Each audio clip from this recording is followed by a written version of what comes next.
నన్ను అంటుంది రాజశేఖర్ రెడ్డి బిడ్డను నన్ను అంటుంది నేను అక్కడ తెలంగాణలో పార్టీ పెట్టానట, తెలంగాణలో పార్టీ పెట్టక ముందు నేను కాంగ్రెస్ పార్టీని దూషించానట, ఇప్పుడు కాంగ్రెస్ పార్టీలో ఎలా చేరాను అని అంటుంది. అమ్మా రోజమ్మా, మీకు గుర్తులేదేమో, నేను గుర్తు చేస్తాను. మీరు తెలుగుదేశం పార్టీలో ఐరన్ లెగ్ అన్న పేరుతో మీరు పిలువబడినప్పుడు రాజశేఖర్ రెడ్డి గారి గురించి మీరు ఎంతగా దూషణలు చేశారో ప్రజలు ఇంకా గుర్తే ఉన్నాయి. రాజశేఖర్ రెడ్డి గారు అంత మహామనిషిని పట్టుకొని రాజశేఖర్ రెడ్డి గారి గురించి మాట్లాడిన మాట పిచ్చి పిచ్చి వాగుడు. రాజశేఖర్ రెడ్డి గారి పంచ విప్పి కొడతాను అన్న పిచ్చి పిచ్చి మాటలు మాట్లాడిన ఆవిడ ఈ రోజా నా గురించి మాట్లాడుతుందా? రాజశేఖర్ రెడ్డి బిడ్డను నేను. రాజశేఖర్ రెడ్డి గారు ఈ ప్రపంచంలో నన్ను ప్రేమించినంతగా ఎవరిని ప్రేమించలేదు. అసలు రాజశేఖర్ రెడ్డి గారిని గౌరవించని చోటున నేను కనీసం ఊపిరి కూడా తీసుకోలేను. ఈ రోజు కాంగ్రెస్ పార్టీలో రాజశేఖర్ రెడ్డి బిడ్డ చేరింది అంటే ఎందుకు చేరింది? ఎందుకంటే వాళ్లకు రాజశేఖర్ రెడ్డి గారి మీద అపారమైన గౌరవం ఉంది అని నేను నిర్ధారించుకున్న తర్వాతనే కాంగ్రెస్ పార్టీలో చేరాను. మణిపూర్ ఘటనలో ఈ వైసీపీ క్రైస్తవులయ్యుండి వైసీపీ నిలవకపోయినా మణిపూర్ లో క్రైస్తవుల కోసం కాంగ్రెస్ పార్టీ నిలబడింది కాబట్టి నేను కాంగ్రెస్ పార్టీలో చేరాను. మన ఆంధ్ర రాష్ట్రానికి ప్రత్యేక హోదా గురించి వీళ్ళు కొట్లాడతామని చెప్పి మాట తప్పితే కాంగ్రెస్ పార్టీలో రాహుల్ గాంధీ గారు మొట్టమొదటి సంతకమే నేను ప్రత్యేక హోదా ఫైల్ మీద చేస్తాను ప్రధానమంత్రి అయినాక అని ఆయన మాట చెప్తే తర్వాత చేరాను నేను కాంగ్రెస్ పార్టీలో. నా గురించి మాట్లాడుతున్నారా? పైగా తెలంగాణలో పార్టీ పెట్టానట, నేను మూసేసి ఇక్కడికి ఎందుకు వచ్చాను అని అడిగింది. అమ్మా నేను వైఎస్ఆర్ తెలంగాణ పార్టీ అని పార్టీ పెట్టిన మాట నిజమే, అది మూయలేదు తల్లి. వైఎస్ఆర్ తెలంగాణ పార్టీ కాంగ్రెస్ పార్టీలో విలీనం చేశాం కాబట్టి కాంగ్రెస్ పార్టీ ఎంత కాలం బతికుంటుందో వైఎస్ఆర్ తెలంగాణ పార్టీ కూడా కాంగ్రెస్ పార్టీలో భాగమై బతికే ఉంటుంది. ఈ రోజు ఆంధ్ర రాష్ట్రానికి రాజశేఖర్ రెడ్డి బిడ్డ వచ్చింది అంటే గొప్ప ఉద్దేశంతో వచ్చింది.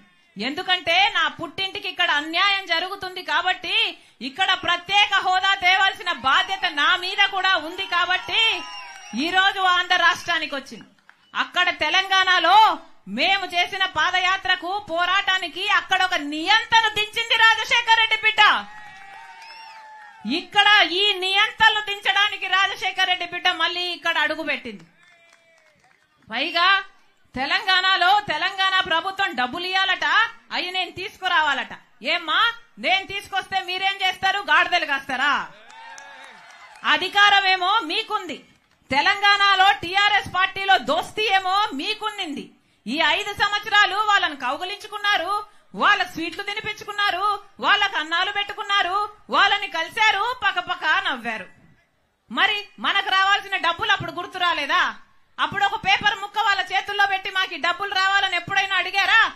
వాళ్ళు వినకపోతే అక్కడే వాళ్ళ ఇంటి ముందరే కూర్చొని ధర్నాలు ఎప్పుడైనా చేశారా? మీకు చేతనయిందా? మీకు దమ్మున్నిందా? ఆ డబ్బులేమో అప్పుడు రావాల్సినవి మీకు గుర్తులేవు. ఇప్పుడు మేము మిమ్మల్ని నిలదీస్తుంటే మా గురించి మాట్లాడుతున్నారా? మీరా మాకు చెప్పేది? మీతో నీతులు చెప్పించుకునే పరిస్థితిలో లేదు.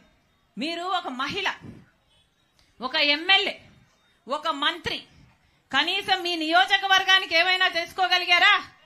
ఏం చేసుకోగలిగారు? రాజశేఖర్ రెడ్డి గారు ఆ డిటిపి పెట్టారు. రాజశేఖర్ రెడ్డి గారి టైంలో శాంక్షన్ అయింది. అది కలుషితంగా, నీళ్లు కలుషితం కాకుండా ఉండడానికి రాజశేఖర్ రెడ్డి గారు శాంక్షన్ చేస్తే కనీసం దాన్ని నడపడం చేతనైందా మీకు? దాన్ని మెయింటెనెన్స్ చేసి ప్రజల కోసం మంచి నీళ్లు ఇవ్వడానికైనా చేతనైందా మీకు? ఈరోజు లూమ్స్ లో పాపం వాళ్ళ పవర్ స్లాబ్ మీరు మార్చడంతో 1000 రూపాయలు వచ్చే బిల్లు ఇప్పుడు 5000 వస్తుందట. దాంతో పాపం ప్రజలు బతకాలా, అప్పుల పాలైపోవాలా, ఆత్మహత్యలు చేసుకోవాలా అని ఇక్కడ గగ్గోలు పెడుతుంటే మీ చెవికేమో పడదు. మీరా మాట్లాడేది? పక్కనే ఇంకో రాష్ట్రం ఉంది. ఆ పక్క రాష్ట్రంలో డీజిల్ ధర ఎంత, పెట్రోల్ ధర ఎంత, ఇక్కడ ఎంత? ఏం చేతనైంది మీకు? ఏం చెప్పారు ఆ రోజున? ఇదే వైసీపీ ప్రభుత్వం ఆ రోజు చెప్పలేదా మేము ధరలు తగ్గిస్తాము అని, సబ్సిడీలు ఇస్తాము అని ఆ రోజు చెప్పలేదా? అంతెందుకు, మందు బాటలు కూడా పక్క రాష్ట్రంలో తక్కువేనట. ఇక్కడ క్వార్టర్ బాటిల్ ఎంత, అక్కడ క్వార్టర్ బాటిల్ ఎంత? అది కూడా చేత కాలేదు కదా మీకు. మీరా మాట్లాడేది? మీరా నీతులు చెప్పేది? సరే, మీరు ఎమ్మెల్యే, మీరు మంత్రి, మీ వల్ల చేత కాలేదు. సరే, కనీసం ఒక మహిళ కదా మీరు, మహిళ ఈ మంత్రి ఉన్నారు కదా మీరు, కనీసం మహిళల విషయాలకైనా మీరు ఏమైనా భద్రత కలిగించగలిగారా? అంగన్వాడీ మహిళలు ఎంత కాలం అయ్యింది సమ్మె చెయ్యబట్టి.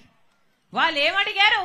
పక్క తెలంగాణలో, పక్క కర్ణాటకలో మాకంటే ఎక్కువ జీతాలు వస్తున్నాయి, మాకు 12,000 ఇస్తున్నారు, ఇది సరిపోవటం లేదు, మాకు కూడా పక్క రాష్ట్రంలో జీతాలు పెంచినట్టు మా జీతాలు పెంచండి, మా కుటుంబాలు గడవాలి కదా అని వాళ్ళు అడిగితే జుట్లు పట్టుకొని వాళ్ళని లాగి పోలీస్ స్టేషన్లలో వేస్తారా? ఎన్నిసార్లు అంగన్వాడీ మహిళల మీద ఎన్ని దాడులు చేశారు ఆశా వర్కర్లు, వాళ్ళైనా ఏమడిగారు? లైక్ చేయండి, షేర్ చేయండి. మా లేటెస్ట్ అప్డేట్స్ కోసం పక్కనే ఉన్న బెల్ ఐకాన్ ని క్లిక్ చేయండి.